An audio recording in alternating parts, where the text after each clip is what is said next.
The script for the Batman 2 was just turned in the other week by Matt Reeves, and I think they're targeting a 2027 release date, and yeah, I'm pretty excited for it. What do you think about that, Winston?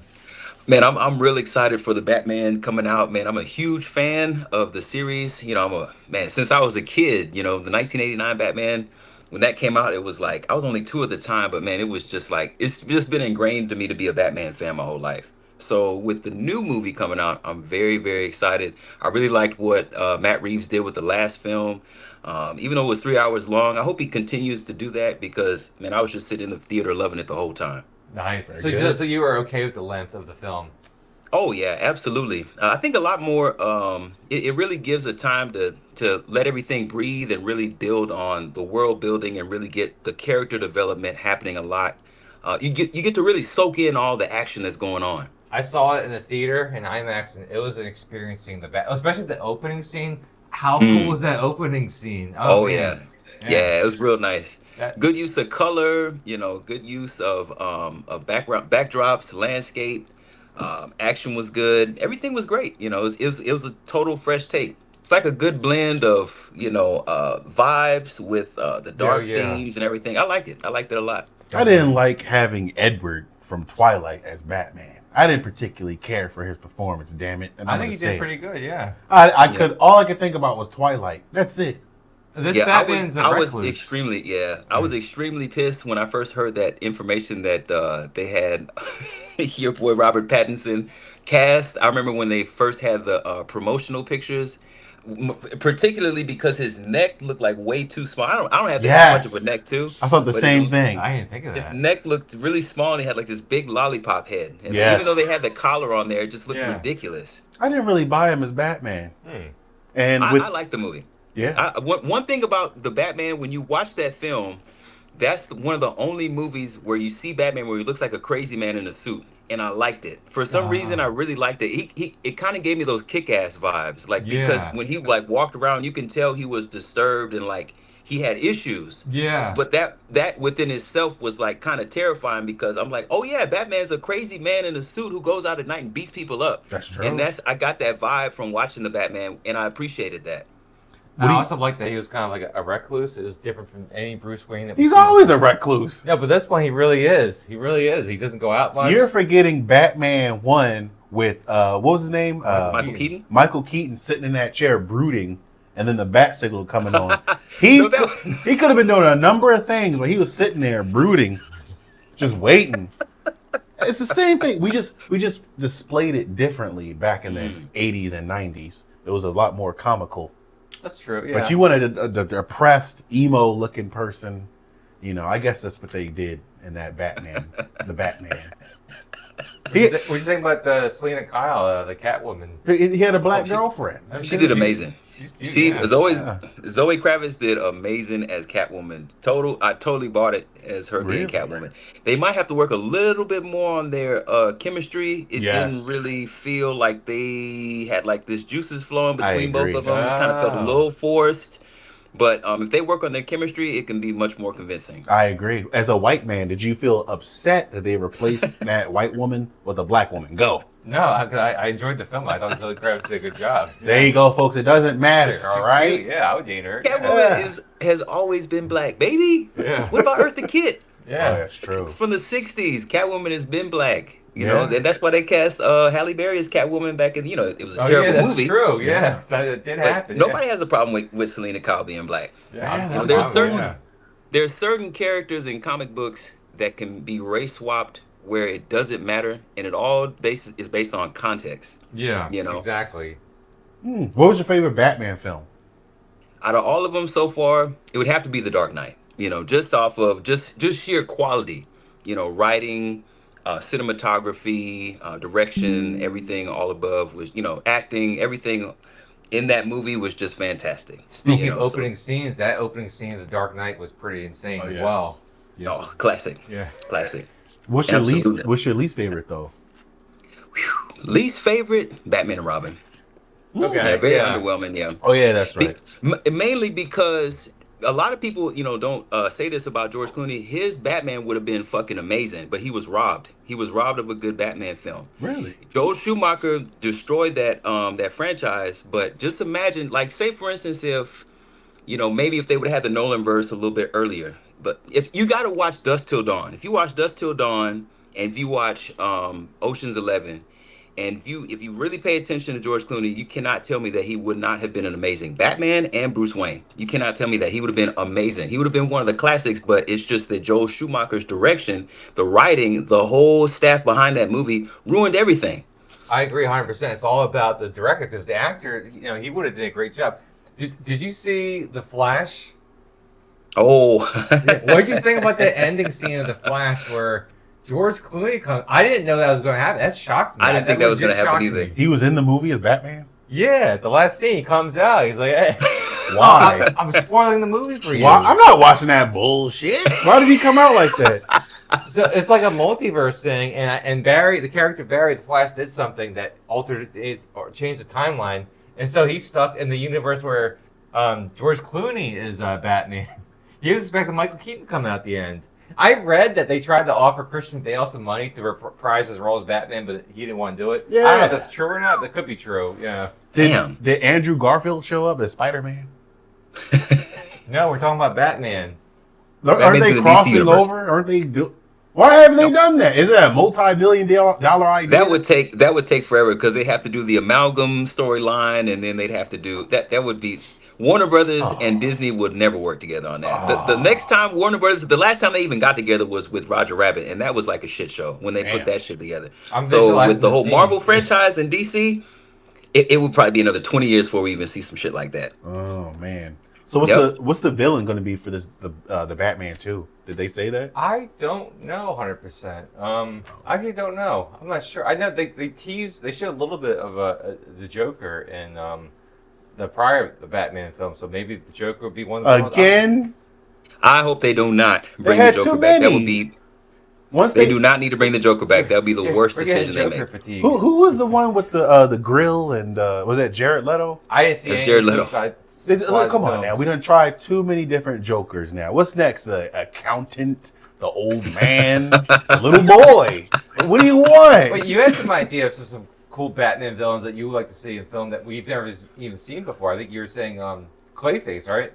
Well, yeah, the thing with the Batman films is it's a little bit more grounded. We don't have any evidence of any sort of supernatural, anything mystical, no magic or anything in this universe. So they need to focus on all of the grounded criminals, but mainly the grounded criminals that we've never seen before, such as, Zsasz, Black Mask, Hugo Strange, Mad Hatter, you know what I'm saying? Those for sure we can bring in. The Court of Owls, that's been rumored that they're going to be doing the Court of Owls, probably somewhere around the franchise. But even Deathstroke, you can bring in Deathstroke. These are all villains that we have never really seen. Maybe some of the more fantastical elements such as Solomon Grundy and like Mr. Freeze, Clayface can be explained with like maybe some really groundbreaking technology. Like Clayface, for example, could probably use nanomachines or a ferrofluid or something like that, because these things are true to life, but it may take a little bit more planning for them to get those characters right. But we do need to see more. We do need to see more characters that we haven't seen that are really more grounded in reality and just something that'll just give audiences something fresh to look at. Yeah, I guess there's so much stuff that could happen within Batman universe for future Batman films, which is exciting for a Batman fan. There's a lot of great things to look forward to in the future. Yes, and so I think there's going to be the Batman film will be separate, and there'll be another DC Batman for the DC universe. I guess they're building now, starting with the Brave and the Bold. I'm not sure. Yeah, it was rumored that James Gunn was doing the Brave and the Bold with Damian Wayne and the Bat Family. They're supposed to have all of that in like a separate, within its separate universe, something like a standalone or something that will go along with the new Superman films coming out. And one thing that I heard, it was one fan cast that I heard that I wouldn't have thought of, that they said that they thought that Josh Hartnett would be a good Batman. And when I thought about it, I'm like, damn. If Josh Hartnett kind of reminds me a little bit of Adam West, so that kind of kooky. If it was done right, it could be very, very interesting. You know what I mean? Like something like a cool factor, but still kind of home back to like a real charming Bruce Wayne and like kind of a silly Batman, but almost like, but still have his dark elements. You know what I'm saying? Yeah. Something that would be. It was kind of interesting because of like when I heard Josh Hartnett, I'm like, oh yeah, he looks like fucking Adam West. That might be actually funny or cool. You know what I mean? Oh, Yeah. that's a good point. Yep. You said Josh. You said John Wayne and the Bat Family. No, no, no, no. Damian Wayne. Oh, what is that? Yeah, Damian Wayne is Bruce Wayne's biological son with Talia al Ghul. Is he black? No. Oh, I thought they would go that But direction. I guess technically he would be Arab. Oh. If Ra's al Ghul's from North Africa, then Damian Wayne could be half African American. That's an interesting point. Oh, wow. Anything else would you like to say about Batman? And we can't talk about Batman without talking about, Batman the animated series, where a lot of these villain origin stories, and even some characters were introduced, like Harley Quinn. I mean, there's a lot of great episodes if you just go back and watch some of the old episodes. Even like the Mask of the Phantasm, that film, I saw that recently. I never seen it as a kid. I'm like, oh, this is actually pretty legit. This is pretty good. Yeah, there was one Batman I saw where, was it Robin gets killed or something? Somebody Death gets in the killed. Family? It was a Joker. Joker ends up killing somebody and raping someone. It was really crazy. Oh, you're talking about The Killing Joke. Yeah. Oh, that was sick and twisted. I don't suggest you watch that. It will ruin your childhood. Really? Yeah. I gotta see it now. At the end of the movie, I was like,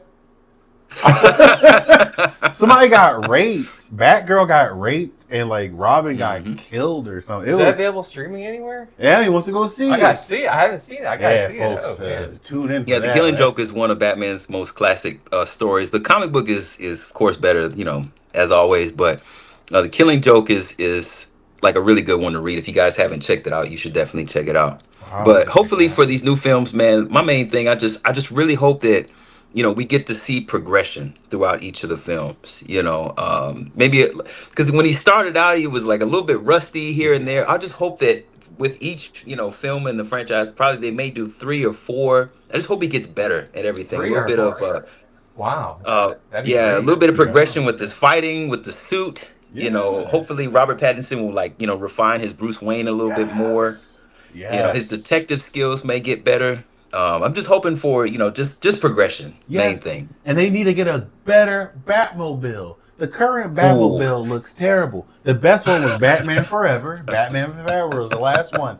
After that, they just went a more practical route, which is okay, but it just looks very boring. There's no imagination. I agree. The Batman Forever Batman. Yes. That looks so cool. Yes, that's what the last. Indeed. We need to talk about Batman Forever. That's the last thing we'll end on. No, we gotta talk about. I got other stuff. Wait, hang on. Okay. Did you know that in Batman Forever that he had a lisp? Who that one? What's his name? Val Kilmer. Val Kilmer had a lisp. There's a scene where he's like, "You want to go to the circus?" But he said, What? "You want to go to the circus?" And that's in the film. Yeah. They use music gotta to see that. cover. It's a lot of wacky things like that. Batman Forever is probably the funniest Batman movie. Batman Forever was good. Yeah. It was good. I like the fantastical aspects of it. I like the use of color. It wasn't too over the top. It wasn't too LGBT because it got a little bit out of hand on that last one. But I mean, it was good. It was good. It had its own vibe to it. Why did they feel the need to show us Batman's ass and nipples?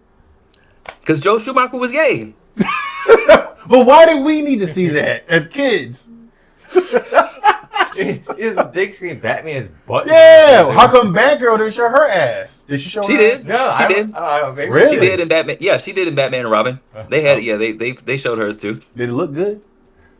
I can't remember. Damn, it wasn't good then. You don't remember it. Alicia Silverstone and Chris O'Donnell, they were supposed to be the hottest new things when they came out. What happened to them? They were in every movie. Or they were so popular at the time. It's a damn shame. They're both not even acting anymore. Damn. Yep. And Val Kilmer passed away. Poor Damn. You hear there's supposed to be like a Schumacher cut where there's like actually like 30 minutes of film that they have. Kevin Smith filmed it at his theater in New Jersey. Yeah. What? Yeah. There's like What? scenes. If you watch scenes of the Batman Forever, there's like a scene of like this huge bat. Remember, you know what I'm talking about? There was like there was like an extended scene in the beginning with the Two-Face escaping wherever he's escaping from, and there's more scenes that dive into the psychological aspect of Bruce Wayne, and they call it the Schumacher cut, what his original cut of the film would be. apparently it's like 20 minutes longer or 30 minutes longer. 20. Damn. Yes. There's a scene where he has a giant bat in his hand. He's spinning around. He's holding a giant bat in his hand. And I remember seeing it as a little kid. I was like, wow, this is incredible. I got to see that. And now you can. You can't see it. You can't see it. Oh, Some now people you had can. it, but it's not publicly available on the internet. They tried to have a screening of it in Los Angeles, but Warner Brothers shut that down. All I know is Kevin Smith screened it at his theater for some people, some fans or whatever. But other than viewers' descriptions, you can't get this movie. What's the big deal? Why can't I see the movie? Joel I don't Schumacher? know. They should. Now that Joel Schumacher passed away and Yeah. Batman passed away, just let us see the Warner damn Brothers. film. All right, folks. So that was some words from there for Winston, the producer. Always cherish that. You're like our Yoda there. Thank you so much. And so definitely we'll have more talks about Batman. It seems to be very popular. And just want to thank you guys for watching this. Be sure to like, share, and subscribe. Have a good one.